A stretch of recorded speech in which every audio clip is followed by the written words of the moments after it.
I will not say who I am. I will not say that position I held that allowed me to be aware of this information about to share. Suffice to say, I don't hold it anymore. I have read some of the letters that directed to Seth MacFarlane and Fox complain about the 8th season of Family Guy. While I can't officially make these statements to any press, I just don't want to stay quiet anymore. Many people feel that season 8 was just an odd sort of way. For anyone who has took note of this season 8 for Family Guy's specific reason to elevated the graphic violence, I wanted to say this. Seth MacFarlane was going through a lot during these times, and these episodes were written and produced. He was heavily involved with writing the episodes alongside the series writers, which several of them had made comments later regarding his apartment state of his mind writing these seasons. However, more recently, when looking for collaborators, my ex-co-workers denied Seth being as involved as he is, as well as Steve, who I may explain in a bit. A number of scenes did generate such a certain amount of negative viewer response, Peter's head getting crushed between two logs for existence. But I like to point out that those images were no more graphic than the things you would see other adult cartoons. In addition, there have been blood and gore in the series before, typically just to spread out over the season. However, if you did feel that such imaginary was out of the place of the series, then you were right. Editors cut out nearly 2 hours of animated gore, violence, M-rated content from season 8, as well as rejected the 3 proposed episodes featuring the character Quagmire stalking, capturing, and killing a woman, whom he keeps them alive for several days while in his basement. Stewie developing a mind control array, which he tests on Brian, although it eventually uses it to realizations with him. Lois being pregnant after cheating on Peter with her friends from college, and confesses him after they argue about the pregnancy, and he performs to, get rid of the baby by using a coat hanger. The last episode was eventually refought as the partial terms of entertainment, but it was cut from the air in the US. Despite it being shown in the UK and being available on DVD for the season, I would like to point out the episode Doggone, which Brian loses his faith and ability to write and accidentally hits and kills a dog in his car while drunk by crushing it in half. When he reveals this to everyone but Stewie laughs at him and mocks him, saying that nobody cares. Stewie then does mock him for a while, then when he realized how serious Brian was about the issue, he stages Brian's death so then Brian can see the family mourn. He feels violated, and I suggest you watch the episode while keeping in mind that Seth was often representing himself through Brian and Stewie. In this particular episode, I also believe that various dogs and their reactions to the environment reflect Seth's emotions. Early on, when I asked Seth about it, he seems to be empathizing his use of Brian and Stewie. He just told me that he was just frustrated with the series so far, that had begun to feel like the earlier seasons were just idiotic, that the fan base were morons, and that he was suck, that his name would always be associated with Family Guy. He also told me that he was bringing someone to help with the mature material, and he mentioned having worked briefly with the man before. He stressed slightly at the music and the tone of season 8 and circumstances in Brian and Stewie. In most of the serious episodes of the entire series, there was no cutaways, and the titular characters behave in a very way that seems to be up the distinct forms. Again, this episode was heavily censored and altered. The original script before the scene which Brian eats Stewie's, you probably get the picture to be shown, not just in pod. Brian also considers taking his own life because he feels that he has no purpose, as Stewie saves them with their friendship.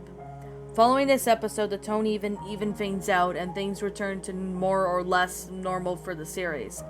There wasn't anything particularly occult or at least physical regarding the circumstances around making season 8. None of the writers and animators went insane. There were no mysterious deaths or possessions. None of that for those who are looking for a twist or reason. I will say this. While Seth usually seemed to be he tried outside of working, he did his best to keep up his appearance at the major events and gatherings. However, it has said that he looked rather sicker than he had listless in the presence of his consult. Like I assume that the man Seth mentioned to me later on.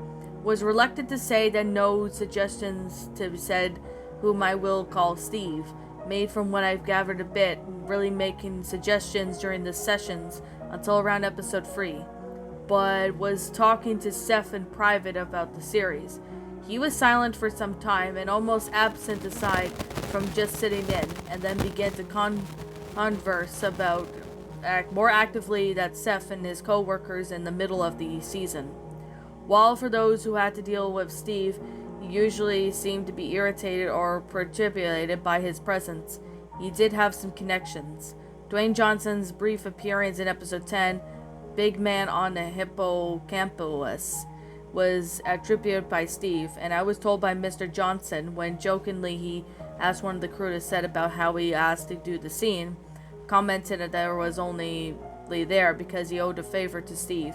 He acted uncomfortable at the time, and during the time of the filming was the short, it was done in one take, and it was not lasted to do for a second time, from what I was heard. Steve was present and seemingly pleased at the fact that Mr. Johnson was visibly uneasy. During one session, the second time I saw him in person, I did question Steve directly at him as a suggested plot, and he then turned to look at me, and I was genuinely scared. I had no idea why. He had never once threatened or swore or made personality violent move. I suppose that the series of ideas regarding violence and gore had pitched Seth. I should mention, when the others did protest suggestive violence, Steve would typically switch on to, mature themes, racism, mental illness, or even just withdraw altogether until it could work in just one of his themes again. The pitch I was concerned about was the running gag. The question I asked was something along the lines of, I think that we may be doing a bit too much for one episode, April and Quahog. Blood is okay once, maybe twice in the episode, but showing the same man dying over and over again might be a bit too much. The gag being pitched as that of Peter, and various points of the episode, runs at the same man, who despite being a whole live in every encounter, has increasingly mauled every instance. With a reoccurring character running over and screaming that the man was dead. Seth was uncomplimented to writing the sessions with the every episode 17, and he was much more energetic than I've seen in months. He was almost celebrity, and it almost showed, and he picked up some of his favorite musical numbers of the series. Cuts or not, for the end of the episode, the plot seems to have switched to a symbol of his own redemption. I have been unable to track Steve down since to find more about him. No records exist within the company to show who he ever was officially signed and that paid, and I believe that there have been may been privately hired by Seth. For what reason, I have no idea. I'm just glad to know that he is gone. And that, my little pretties, was the dark side of season 8. A Family Guy lost episode, I think you could say, creepypasta. My final thoughts on the story? Okay, I'm a bit mixed on this one, just to, make it clear. I'm a bit mixed on this one when it came to this, this episode. Well, I think this was made in 13 or 2014, I'm not really sure. But I definitely would have to say that this was actually a pretty interesting Family Guy creepypasta. This is actually talking about, it's not an episode where, there's hyperrealistic blood and gore. Well, they kind of did explain about that, but not really. I did have to censor some words because, YouTube is just sensitive over them, which I did have to censor some stuff due to that. But in editor's cut, they just, that this episode right here just talks about, that 2 hours of the animated gore, violence, and even mature content from season 8, as well as rejected free proposed episodes. Now this is actually quite believable to extent of, what actually happened with certain characters in certain episodes. Now, to be fair, Family Guy has been going downhill recently, I'm not gonna lie. The new Family Guy episodes to me nowadays, they're not as the same as the older episodes were. So that's kind of why I'm refraining from not watching too many new Family Guy episodes, is because most of the new Family Guy episodes kind of suck. Now, I'm not trying to say that to be a hypocrite or anything. Like, if you guys like the new Family Guy episodes, that's fine. I don't have a problem with people liking the new episodes of Family Guy. Like, that's fine. They can like the newer episodes of Family Guy if they want to. Like, I'm totally fine if they like new episodes of Family Guy. But, to be honest, I'm going to definitely say this, that Family Guy has been going downhill ever since, I guess, I think Seth MacFarlane's just losing all, its magic or something, which is very unfortunate. But I'm going to sit here and just say that I really like how this episode panned out. The person's explaining the episodes of the dark side of season 8. Now, I believe that this must be a Fury pasta. I guess I could call this more of a Fury pasta or something. I'm not really sure. But this one actually was quite believable. Like, having one episode of, Quagmire stalking, capturing, women, violating her, and even killing her, whom she keeps in the basement alive for several days, and then Stewie going all nuts, and then Lois becoming pregnant after cheating on Peter with some college friends and confesses to him, and all that. I'm not really sure if this is actually true, that they were actually going to have those episodes or not, but I think if it is true, that'd be kind of quite something. Like, I'm definitely saying this right now, that this is quite something to see in Family Guy. Like, I think this is just, I think this is based on a true, is true. Yet again, I really don't know if this is actually true or not, but I really would have to think that it might be. I'm not really sure, though, but maybe it is. I really don't know. Because, I haven't read this story in, like, a really long time. So that's kind of why I wanted to sit there and, narrate it. Because it's been a while since I last sat there and came across this story. So I'm not really sure if that's actually the case or not. I really don't know. But I really would have to say this story was definitely, something. It was definitely something that I'm definitely saying that right now. That this story was actually a pretty good concept for what this is. Now, I really do appreciate the grammar being good in this story. That's another thing I have to say. Now, I really do also like the sentence structuring and all that. I like it how, the whole, concept of it was pretty interesting and well made in detail, which I really have to say that's pretty cool. Now, really do like how it all went out. It was a pretty good story. So it's a really interesting concept for, this episode of Family Guy. And I could see this being believable at the same time. If I have to say one thing I wasn't really crazy on, would have to be the fact that, some of it didn't really make a whole lot of sense with, Seth MacFarlane hiring somebody, to do these episodes or something. Like, I'm not saying that it is the case or anything like that, but I'm just saying that it could be possible.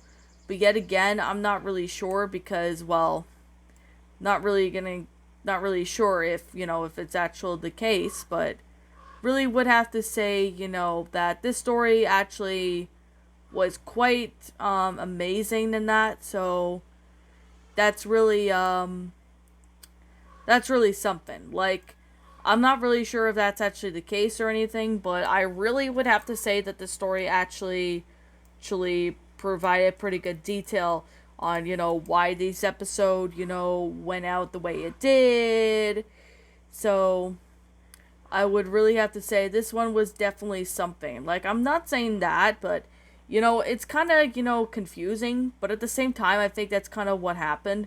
Yet again, I could be wrong on that one, but I'm not really sure.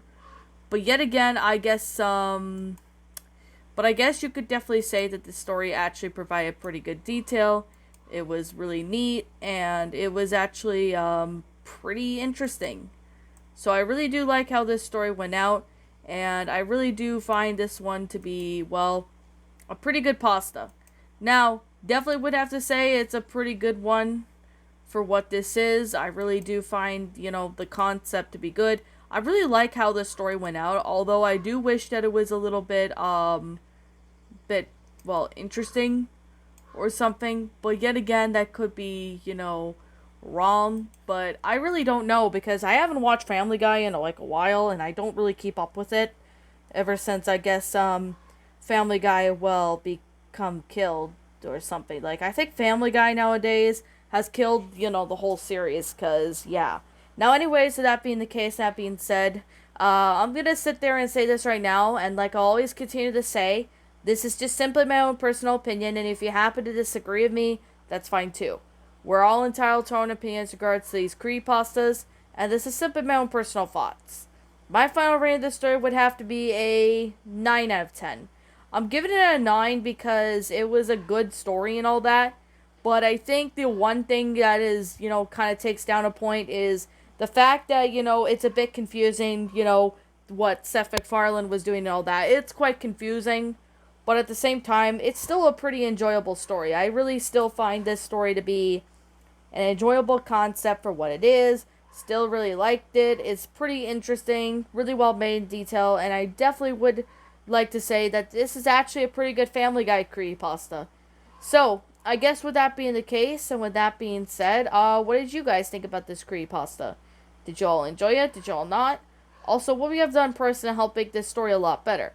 Leave me know your thoughts down in the comments section down below. I'm the Queen of Lions. Thank you so much for watching today's episode, and if you happen to be brand new here on this channel, be sure to like, comment, and subscribe because I make brand new videos every single day. Don't forget to ring the notification bell to when I upload so that you guys will not miss an upload. And as always, please roll the outro because I'm out.